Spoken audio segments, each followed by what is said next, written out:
नमस्कार। पिछली क्लास में हमने प्रोटीन के गुण व प्रोटीन का वर्गीकरण पढ़ा था। प्रोटीन के वर्गीकरण में हमने एक ही टॉपिक को लिया था, प्रोटीन की गुणवत्ता के आधार पर। गुणवत्ता के आधार पर हमने 3 भागों में इसे बांटा था, पूर्ण, अपूर्ण और आवश्यक प्रोटीन। आज हम 2 टॉपिक और इसके पढ़ेंगे, प्रोटीन के भौतिक गुण व घुलनशीलता और प्रोटीन के प्राप्ति के साधन। तो प्रोटीन के भौतिक गुण व घुलनशीलता के आधार पर प्रोटीन को 3 भागों में बांटा गया है। एक आता है सिंपल प्रोटीन, एक आता है संयुक्त प्रोटीन, एक होता है व्युत्पन्न प्रोटीन। अब सबसे पहले हम लेते हैं साधारण प्रोटीन। इस वर्ग के अंतर्गत वे प्रोटीन सम्मिलित होते हैं जिनके तत्व पूर्ण विश्लेषण क्रिया के पश्चात एमिनो एसिड या व्युत्पन्न प्रदान करते हैं। साधारण प्रोटीन हैं एल्ब्यूमिन्स, ग्लोब्युलिन्स, ग्लूटेन्स, प्रोलेमिन्स, एल्ब्यूमिनोइड्स और विटामिन्स और हिस्टोन्स। एल्ब्यूमिन्स पहला लेते हैं। एल्ब्यूमिन्स यह पानी में घुलनशील, गर्म करने पर थक्के के रूप में जमने वाला प्रोटीन है।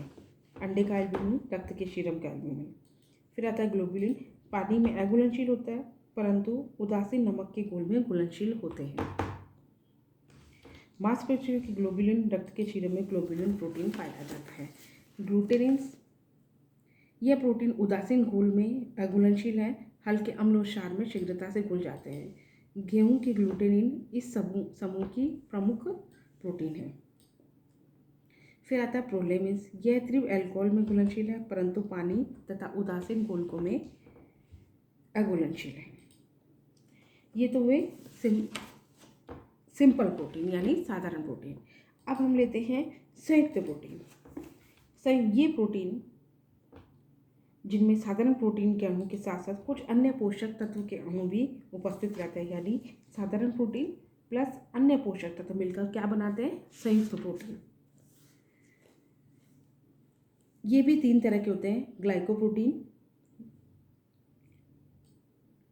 ये वाले जो प्रोटीन होते हैं क्या नाम था इनका, कॉन्जुगेटेड प्रोटीन। कॉन्जुगेटेड प्रोटीन जो होते हैं 6 तरह के होते हैं। ग्लाइकोप्रोटीन, न्यूक्लियोप्रोटीन, फास्फोप्रोटीन, हीमोग्लोबिन, लेसिथ्रोप्रोटीन और लाइपोप्रोटीन। सबसे पहले हम लेते हैं ग्लाइकोप्रोटीन। इसमें साधारण प्रोटीन के साथ कार्बोज भी उपस्थित रहता है, इसे बोलते हैं ग्लाइकोप्रोटीन। ये अंडे के सफ़ेद भाग में पाया जाता है।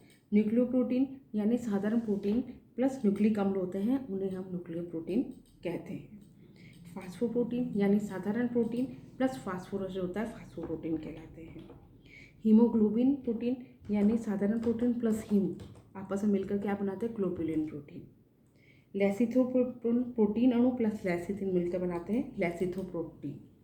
और लाइपोप्रोटीन यानी साधारण प्रोटीन प्लस लिपिड आपस में मिलकर क्या बनाते हैं, लाइपोप्रोटीन्स बनाते हैं। थर्ड आता है हमारा व्युत्पन्न प्रोटीन। ताप तथा अन्य भौतिक शक्तियों या जल विश्लेषण अभिकरणों की क्रिया द्वारा प्रोटीन के आंशिक खंडन के परिणाम स्वरूप उत्पादन बहुत ताप तथा अन्य भौतिक शक्तियों या जल विश्लेषण अभिकरणों की क्रिया द्वारा प्रोटीन के आंशिक खंडन के फलस्वरूप व्युत्पन्न प्रोटीन कहलाते हैं। प्रोटीन पेप्टोन, पॉलीपेप्टाइड और पेप्टाइड अमीनो एसिड के मिश्रण है। इस वर्ग के प्रोटीन निम्न होते हैं। पहला हम लेते हैं प्राथमिक व्युत्पन्न प्रोटीन और द्वितीय व्युत्पन्न प्रोटीन। ये 2 तरह के होते हैं। तीसरा आता है हमारे पास प्राप्ति के साधन के आधार पर। प्राप्ति के साधन के आधार पर इनको एक तो वेजिटेबल प्रोटीन में बांटा गया है और एक एनिमल प्रोटीन में बांटा गया है। वेजिटेबल प्रोटीन वनस्पति जगत से प्राप्त प्रोटीन आंशिक या निकृष्ट प्रकार के होते हैं। मध्य में आंशिक पूर्ण प्रोटीन के अंतर्गत दाल, सोयाबीन, बादाम, काजू, मूंगफली, सूखे मेवे आदि आते हैं। इसके अंतर्गत दाल, सूखे मेवे 9 प्रकार के आवश्यक अमीनो अम्ल पाए जाते हैं। अनाज और फलियों सब्जियों में अपूर्ण या निकृष्ट प्रकार का प्रोटीन होता है। अब आता है एनिमल सोर्स। एनिमल सोर्स प्राणी जगत से प्राप्त भोज्य पदार्थों द्वारा प्रोटीन अधिक उत्तम होता है क्योंकि इस प्रोटीन में आवश्यक अमीनो एसिड उस पर उपलब्ध होते हैं। प्राणी जगत से प्राप्त प्रोटीन का भोजन मूल्य वनस्पति जगत के प्रोटीन से अधिक होता है।